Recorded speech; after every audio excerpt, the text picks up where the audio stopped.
It's just the answer. Like, it's the answer for the shields. For sure. Okay, so you're looking for a mid lane. Gotf is such a given for Team Spirit. Maybe the next best option is the Badang, but the Gotf, I don't think that there should be some changes. And we also mentioned the Kimi. I guess the Valentina can work against this Farsa, but at the same time, you want to go for more damage here. I think I really feel like... but they need physical damage, actually, because they went Harith and Baksha. Mm-hmm. So that is actually not a good combo if you look at it that way. It might be... like I said, the Kimi. The problem here is that they pick up Baksha with the Harith, which is usually not the combo. It's almost a Harry Potter lineup for Team Spirit. Yeah, a little magical lineup that they pretty much have, aside from the Lampu Lampu, of course. So that's going to be a big component to their physical damage. For RQ Hoshi, this last pick here, that'll go ahead and tell us what they put in the XP lane, unless for some reason this is an XP Esmeralda. So they have actually a couple options that they can go with. I think you just put it in the XP lane, the gold lane if you want to. And then for XP, what is left open? Yeah, Uranus probably. Okay, so then... they want to go for the Claude. They want to go greedy. They are going to go. All right, Toyy's going to go with Claude. You got the XP Dyron for the Esmeralda. Yeah. Radiant Armor and Athena Shield, or Radiant Armor and Oracle. You're gonna be fine. If you had like straightforward deaths, you would probably be afraid of the chill, which was literally what happened with Hiko. Yeah, I mean, we've all been there. I feel like, once you get delayed on one of the traditional marksmen anyway, whether that's a Claude or a Harith here, you're focused on trying to catch back up and be that use to your team. So definitely able to go ahead and restart here. We're now in game 2 for this RQ Hoshi, like I said, with this lineup.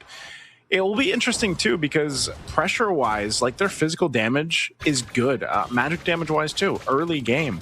So even though we're saying Team Spirit needs to have a better early game to get things started off, if they kind of bite off too much, RQ Hoshi's damage profile is actually pretty good in the early game.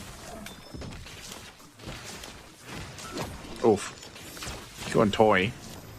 1v1. I'm not sure if this is going to pan out here for Hiko. Oh!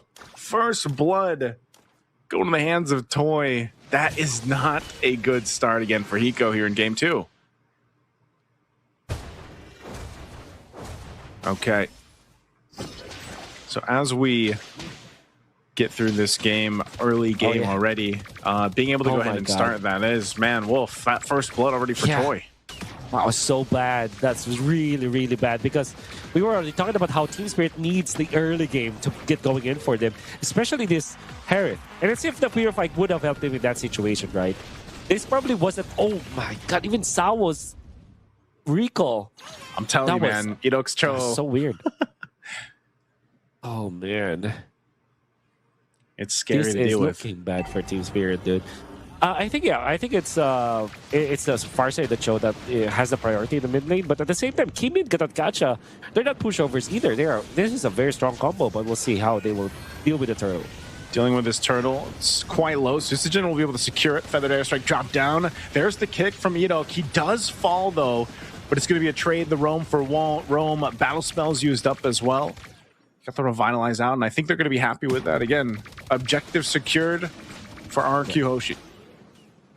That's already like 1,000 gold lead for, and so mainly because they just stopped some of the teleports from Sawo, and the fact that they also took out Hiko, which probably meant that he missed some of the minions and then a cart, which we know for sure that has more value nowadays. 40% extra gold from the cart, which, if you add all of that together, that will mean that there's 1,000 gold lead for RQ Hoshi. He's getting gapped here too, man. He's only level 3. That's right. That kind of this 1,000 gold lead from RQ Hoshi has more value to it because it's from the gold laner. I think Idok's going to get caught out here. He does use the kick. Oh, okay. Jikun does. Oh, he's actually able to get away. Even despite being caught in that side of the jungle and then 3 members of Team Spirit around, that is just... Hey, Idok is tough on the jungle. I'll give you that. Oh, he knows the limits, man. First two picks, Joe, for RQ Hoshi. Edok is showing us how it's done using the Way of the Dragon defensively so that Team Spirit will not be able to get any bonus skill. And they actually spent so much time. And I'm sure that Sutsujin is having a great time because of that. The space that Edok was able to make for his team right now is so important, especially because RQ Hoshi, they're just getting good as time goes by. The fact that they're leading at 4 minutes in with this kind of composition against Team Spirit's weak mid-game and late-game composition, this is already looking good for the Indonesian team. Wolf, the level gaps between the jungle and the gold lane are quite intense. You know, again, Hiko just level 5, Toyy's nearly level 7.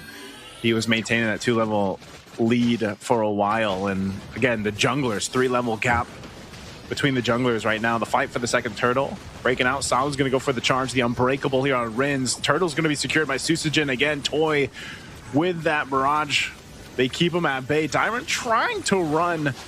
Gets to the turret. He's going to be fine. No one dropping down just yet. Toyyy doesn't have that blazing Duet, but he's got the shots coming through. One shot going to be in trouble as he falls to Toyyy. Now Kid Bomba on the run.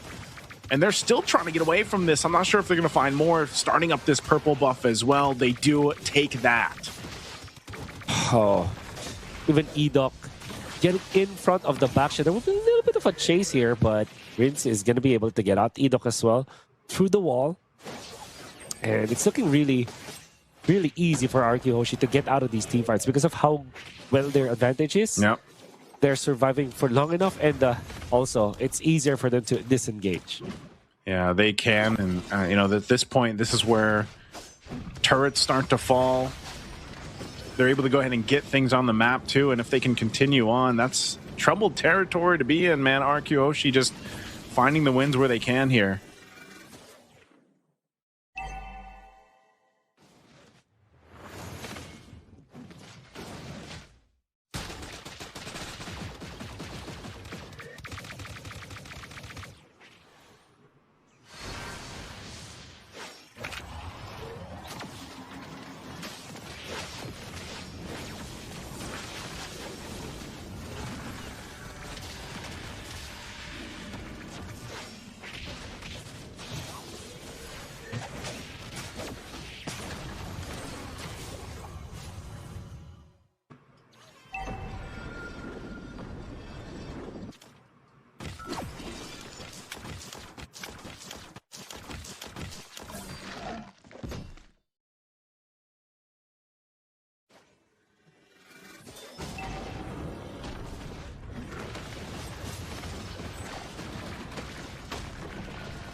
Okay, everybody's falling down here. Again, a kick.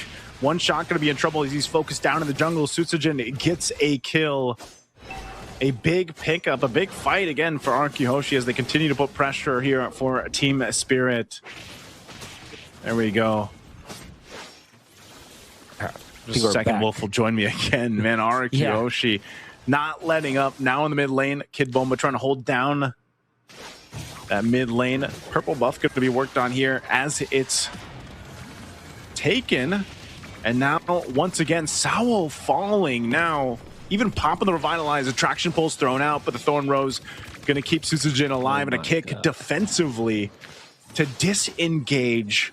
Wolf, welcome back. Yeah, I don't know why Kid Bomba has an orange buff, but I think he just missed it. And there was what, maybe 4 or 5 seconds where he's just walking in front of RQ Hoshi, trying to land anything. But the moment that he has his skills back on cooldown, Edok just kicked him out of there. And then another disengage from RQ Hoshi. If this game goes on and on like that, eventually this Claude will be unmanageable for Team Spirit as well as this Lancelot. So I understand why Team Spirit are so anxious to get a play whatsoever, but RQ Hoshi are just evading and only fighting in their own terms. I think this is a very smart take from RQ Hoshi. Yeah, very smart takes here. RQ Hoshi not letting up at all. That's the main thing. Playing with this advantage that they have here is working out so well for them. And I'm thinking here, man, 5,000 behind what Team Spirit can do to get back themselves into this game. But unfortunately, with plays like this, again, the way the Dragon's setting things up, look how fast Kid Bomba gets taken low here. Just off of a kick. There's the feathered airstrike, zoning them out a little bit further. The Lord is up. Arkyhoshi fighting for that space to work with, and Sao trying to provide the vision to be able to contest against this. Still going to force it. They might still have to be careful how they approach the Lord even with this. Masawa once again jumping in. Hiko dropping down the Zombie Force, but he's also just brought so low so quick as Sujin picks up that kill, and now going for Sawo, using that retribution to slow him down as Sawo falls. Kid Bomba could possibly be next as Toyyy just unleashing, and there's Enoch again with the flicker G-Kundo combo with the kick to follow. They'll find 4. Arkyhoshi taking it all. Team Spirit wanted to fight in Arceus terms once again, and they have found the same ending to that clash. Went in for the initiation onto Arkyhoshi, only to find Sutsujin as well as Rins waiting on the wings, of course dealing enough damage. Edok is the icing on the cake, that beautiful flicker Jeet Kundo, the stomp to actually knock up 2 members of Team Spirit, and then Rins was not failing at all. On point with the follow feathered airstrike, and then that pickoff afterwards, where there was an attempt for Team Spirit to get out, but Rins was just a sniper. Laser focused, laser on point against Team Spirit, and now that's a 7,000 gold lead that Team Spirit is not equipped to deal with. It will take an uphill climb for Team Spirit to get back to this game. Yeah, again, it's just a little bit of a tough situation to make work here, I feel like, in Team Spirit's situation, just because of the way things have gone. And there it is again, the kicks from Edok, able to lock down Sawo gone in an instant, even as tanky as this is. Sunset lever to follow, and Arkyhoshi will continue to take what they want, even under the base turret. Shield's gonna pop here. Susujin checked by Hiko. He's gonna have to back off, but they still have the Lord marching up top. They wanted that shield, they got it. Tier 2 in the mid, nearly down here once this waves push in. So down 2 members for another 10 seconds. Team Spirit should still be able to defend this. The Lord charges on into the top turret. Kid Bomba taking a bit of damage, still in that half health. He'll regen back up, but still all holy shields have been taken out.